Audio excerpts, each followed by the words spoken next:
Hey everyone, I'm going to give you a bunch of tips in this video about how to build up your good bacteria so that you're back to normal with your gut there. First, let me say I'm not a medical doctor. It's not medical advice. It's based on my personal experiences for informational and educational purposes only.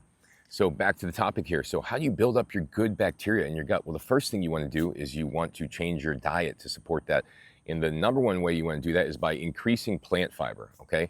Plant fiber is the thing that feeds good bacteria in your gut. So things like vegetables, fruits, rice, potatoes, beans, lentils, things like that. All those foods feed good bacteria in your gut.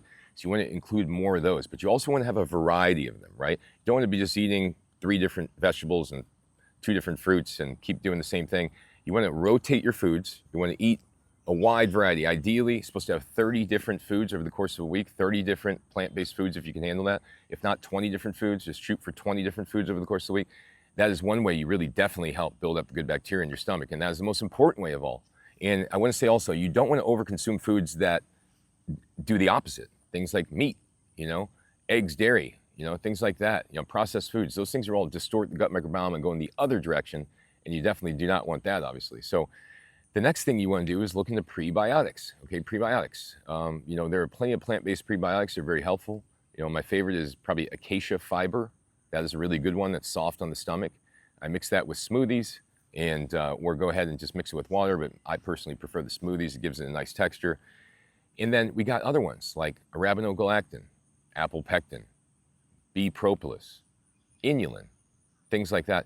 These are all prebiotics that you could take to help grow your good bacteria. But once again, the key with those is variation. Other ones are green banana starch, guar gum, things like that.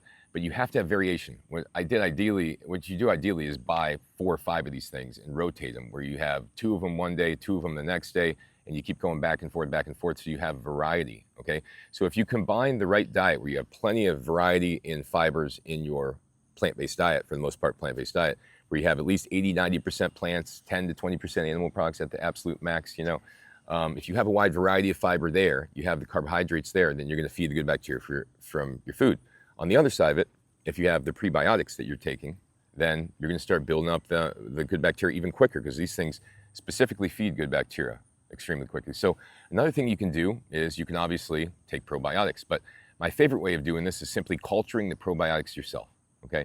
You could go ahead and take a bifidobacterium capsule, for example, like I do from from Seeking Health. There's something called Probiota Bifido, Probiota Bifido, and put 10, 12 of these capsules in with some inulin, with a pound of inulin, put, let's say 10, 12 capsules in a half gallon with a half pound of inulin or something, start shaking up, and guess what?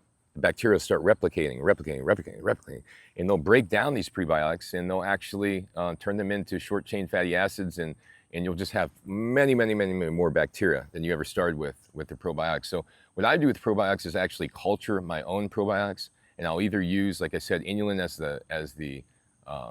the culture medium, or as the food with water, mixed with water, or I'll go ahead and put them in like a raw colostrum or a goat milk or something like that.